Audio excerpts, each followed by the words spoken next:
ഉം. ഞാൻ ആരെ വിളിക്കുക? നിഖിലിനെയോ? ആ, നിഖിലിനെ വിളിക്കാം. കിട്ടിയാ കിട്ടി. 25 ഓ 25 കിട്ടിയത്. ഹലോ, നമസ്കാരം. എടാ, ഞാനൊരു കാര്യം പറയാൻ വിളിച്ചതാ. ആക്ച്വലി ഞാൻ ബാംഗ്ലൂരുണ്ട്.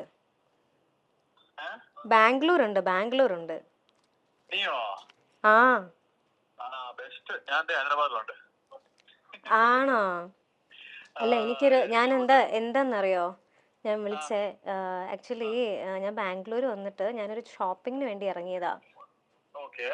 എന്റെ പേഴ്സ് കാണുന്നില്ല. അത് ആരോ കൊണ്ടുപോയോ എന്താ സംഭവം എന്ന് എനിക്ക് അറിയത്തില്ല. ആ, അപ്പോ എനിക്ക് ഇവിടെയാണെങ്കിൽ ഞാൻ ഷോപ്പ് ചെയ്തിട്ട് ഇങ്ങനെ വെച്ചേക്കുവാ. എന്റെ ഫോൺ മാത്രമേ കയ്യിലുള്ളൂ.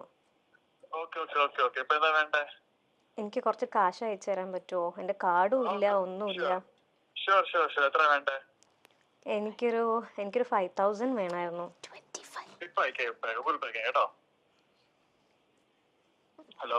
ഹലോ,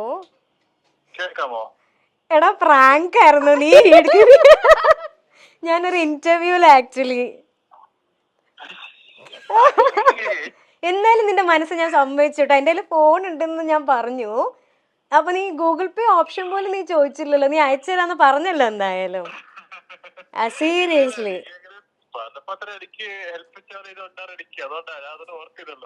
എന്താ എങ്ങനെയെങ്കിലും ഹെൽപ്പ് ചെയ്യണമെന്ന് മനസ്സിന്റെ മൈൻഡിലുണ്ടായിരുന്നു. നിന്നെ പറ്റിക്കാൻ ഭയങ്കര സുഖാണല്ലോ. ഒന്നിനെ പറ്റി ചിന്തിക്കുന്നില്ല, ഗൂഗിൾ പേ പോലും ചിന്തിച്ചില്ല.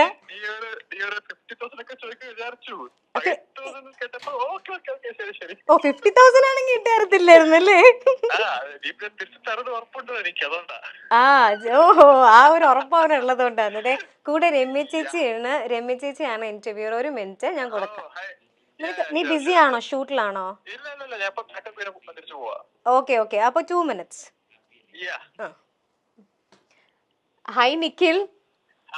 ഹായ്, സുഖാണോ? I M good. സുഖാണ്. ഓക്കെ. ഏയ്, വെറുതെ നമ്മള് മേഘനയുടെ അടുത്ത് പറഞ്ഞു ഒരു ഫ്രണ്ടിനെ വിളിച്ചിട്ട് ഒന്ന് പ്രാങ്ക് ചെയ്യാനായിട്ട് ഒരു ടാസ്ക് കൊടുത്തു. അപ്പം മേഘന ഇങ്ങനെ ആരെ വിളിക്കും എന്നൊക്കെ ആലോചിച്ചു. ഫസ്റ്റ് മേഘനയുടെ മനസ്സിൽ ഓക്കെ എന്നാണ് നിഖിലിനിട്ടും തന്നെ പണി കൊടുക്കാമെന്ന് വിചാരിച്ചു. പക്ഷെ സമ്മതിക്കണം കേട്ടോ നിഖിൽ, ഞങ്ങളെല്ലാരും എന്നാലും ആ ഒരു നല്ല മനസ്സ് തന്നെയാണ് കേട്ടോ. അപ്രീഷിയേറ്റ് ചെയ്യണു. പിന്നെ നിഖിലിന് ഓർമ്മയുണ്ട്, ഫസ്റ്റ് നിഖിൽ മലയാളത്തിൽ ഒരു ഇന്റർവ്യൂ തന്നത് നമ്മുടെ മൈൽ സ്റ്റോൺ മേക്കേഴ്സിന് വേണ്ടിയിട്ടായിരുന്നു. ഫസ്റ്റ് ഓർമ്മയുണ്ടല്ലേ? അന്ന് കൂടെ ഉണ്ടായിരുന്ന ഒരാള് പിന്നെ ബിഗ് ബോസിൽ ഇപ്പൊ വന്നു അല്ലേ? അതെ. അപ്പൊ ആ, ഓക്കെ. എന്തായാലും ശ്രീതു അല്ലേ ഇപ്പൊ പോയത് ബിഗ് ബോസില്? കൂടെ ഉണ്ടായിരുന്നു. ഹലോ, ശ്രീതു അല്ലേ ഇപ്പൊ ബിഗ് ബോസിൽ പോയതെന്ന് പറയതേ?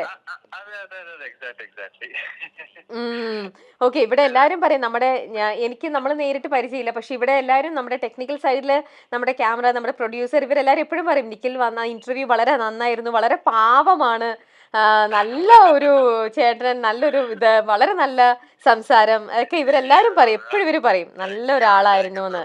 ശരിക്കും എല്ലാവരുടെ അടുത്തും പറയാം കേട്ടോ.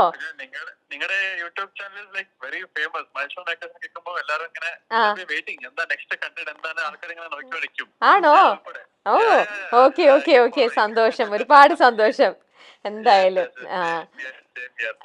ഓക്കെ നിഖിൽ, അപ്പൊ നമുക്ക് കാണാം ഉടനെ തന്നെ. ഓക്കെ, ഒരു ദിവസം കാണാം. ഓക്കെ, ശരി, ബൈ, താങ്ക് യു.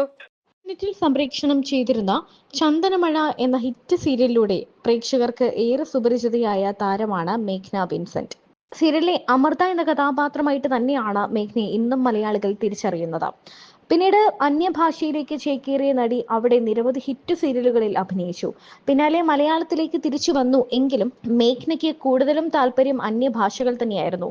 കാരണം ജീവിതത്തിലെ ഒരു വലിയ മോശം സമയത്തിന് ശേഷമാണ് താരം ഇതെല്ലാം താണ്ടി പിന്നെയും അഭിനയത്തിലേക്ക് മടങ്ങിയെത്തിയത്. മേഘ്ന വിൻസെന്റിന്റെ കാര്യം പറയുകയാണെങ്കിൽ, മേഘ്ന എന്നും ഒരു നിഷ്കളങ്കയായ ഒരു പാവം പെൺകുട്ടിയാണ്. മേഘ്നയുടെ ഇന്റർവ്യൂ ഒക്കെ കാണുമ്പോൾ നമുക്കറിയാം, ഇത്രയും നിഷ്കളങ്കയായ വളരെ ഹോംലി ആയ ഒരു പെൺകുട്ടിയാണ്. ജീവിതത്തിൽ ഇത്രയൊക്കെ വലിയ സംഭവങ്ങൾ ഉണ്ടാകുമെന്ന് പ്രതീക്ഷിക്കാത്തൊരു പെൺകുട്ടി. ഇപ്പോൾ തിരിച്ചുവരവ് ഡിപ്രഷനും ഒക്കെ താണ്ടിയായിരുന്നു, ഡിപ്രഷൻ എല്ലാം കഴിഞ്ഞ് എല്ലാത്തിനും അമ്മ ഒപ്പമുണ്ടായിരുന്നു എന്ന് മേഘ്ന പറയുന്നുണ്ട്. മേഘ്നയുടെ ഈ മടങ്ങിവരവ് നിരവധി ഹിറ്റ് സീരിയലുകളാണ് മേഘ്നയ്ക്ക് സമ്മാനിച്ചത്. എന്നാലും ഇപ്പോഴും അമൃത എന്ന് വിളിക്കുമ്പോൾ താൻ അറിയാതെ തിരിഞ്ഞു നോക്കാറുണ്ടെന്ന് മേഘ്ന പറയുന്നു. മേഘ്നയുടെ അടുത്ത സുഹൃത്താണ് നിഖിൽ. അമ്മയറിയാതെ എന്ന സീരിയലിലെ നായകനായി നമ്മുടെയൊക്കെ മനസ്സിൽ ചേക്കേറിയ നിഖിൽ. നിഖിലും മേഘ്നയും ഒരു സീരിയലിൽ ഒന്നിച്ച് അഭിനയിച്ചിട്ടുണ്ട്. അന്യഭാഷാ നടനാണ് നിഖിൽ. ഇപ്പോൾ ഒരു പരിപാടിക്കിടെ നിഖിലിനെ വിളിച്ച് പ്രാങ്ക് ചെയ്യുന്ന മേഘ്നയുടെ വീഡിയോ ആണ് വൈറലായി മാറുന്നത്. താനൊരു ഷോപ്പിംഗ് മാളിൽ നിൽക്കുകയാണെന്നും തന്റെ കയ്യിൽ പണമില്ല, ഒരു 5000 രൂപ അയച്ചു തരുമോ എന്നും ചോദിക്കുന്നുണ്ട് മേഘ്ന. ഒന്നും പറയാതെ ഇപ്പോൾ തന്നെ അയച്ചു തരാം എന്ന് പറയുകയാണ് നിഖിൽ. ശരിക്കും പറഞ്ഞാൽ ഇവരുടെ ആ സൗഹൃദവും ആ നിഷ്കളങ്കമായ മനസ്സുമെല്ലാം ഇതിലൂടെ തുറന്നു കാണിക്കുന്നുമുണ്ട്. പക്ഷെ അതല്ല, ഞാൻ അല്ലായിരുന്നു എന്നുണ്ടായിരുന്നാലും ഇന്നത്തെ ഒരു ഇന്റർവ്യൂവിന് വിളിച്ചിരുന്നാൽ തീർച്ചയായിട്ടും മേഘന വരില്ലായിരുന്നു. അങ്ങനെയല്ലേ ചേച്ചി? വിളിച്ചപ്പോ തന്നെ ഞാൻ ചോദിച്ചു, പാമ്പാണോ മനുഷ്യൻ മേടിച്ചു പോയി? പാമ്പല്ലേ ഇന്നാ? റബ്ബർ പാമ്പ്, ഒറിജിനൽ പാമ്പ് പിടിച്ചു തന്നെയാ. റബ്ബർ പാമ്പ് കാണിച്ചു. പിന്നെ എന്തിനാ കുട്ടി പേടിച്ചേ? എന്തിനാ കിടന്ന് കീറണോ? വല്ലത് ഇടിഞ്ഞു പൊളിഞ്ഞ് വീണാലോ? എനിക്ക് പാമ്പിനെ പിടിച്ചിട്ട് ശീലമൊന്നും ഇല്ലല്ലോ. എനിക്ക് അതൊന്നും. ഇതാണെങ്കിൽ സാരിയിൽ കിടക്കണ എന്ത് സാധനം, ഇനി ഇടിഞ്ഞ് താഴത്തേക്ക് പോവാണോന്ന് അറിയില്ലല്ലോ. അതുകൊണ്ടാണോ? ഒറിജിനൽ പാമ്പ് പിടിച്ച് തന്നെയാ ഈ റബ്ബർ പാമ്പ് കാണിച്ചു പേടിപ്പിക്കണേ. അല്ല, എനിക്കതിൽ ഏറ്റവും ഇഷ്ടപ്പെട്ടത് പേടിച്ച് വരച്ചിട്ടേ അയ്യോ എല്ലാം പേടിച്ചിട്ട് പാമ്പായിരുന്നു ഒന്ന്. പാമ്പിനെ കണ്ടപ്പോ പേടിയേ ഇല്ലെന്നായോ? അങ്ങനെയല്ലേ ചേച്ചി? പാമ്പിനെക്കാട്ടി പേടി മനുഷ്യരെയാ, സത്യം പറയാലോ. ശരിക്കും അല്ലേ? ആ അതെ, അതിനൊക്കെ ഒറ്റ സ്വഭാവമല്ലേ ഉള്ളൂ പാമ്പിന്. മനുഷ്യർ എപ്പോഴാ ഏത് ക്യാരക്ടറായിട്ട് മാറണേ കണ്ടാ? ഇനി കണ്ടാ ഞാൻ തന്നെ ഇപ്പൊ പേടിപ്പിച്ചില്ലേ വെറുതെ? ഇതിപ്പോ ഈ പാമ്പിനെ പിടിക്കണോ? ആ വെറുതെ. അടുത്ത് പാമ്പിനെ പിടിച്ചോണ്ട് അടുത്ത ഡയലോഗ് പറഞ്ഞു.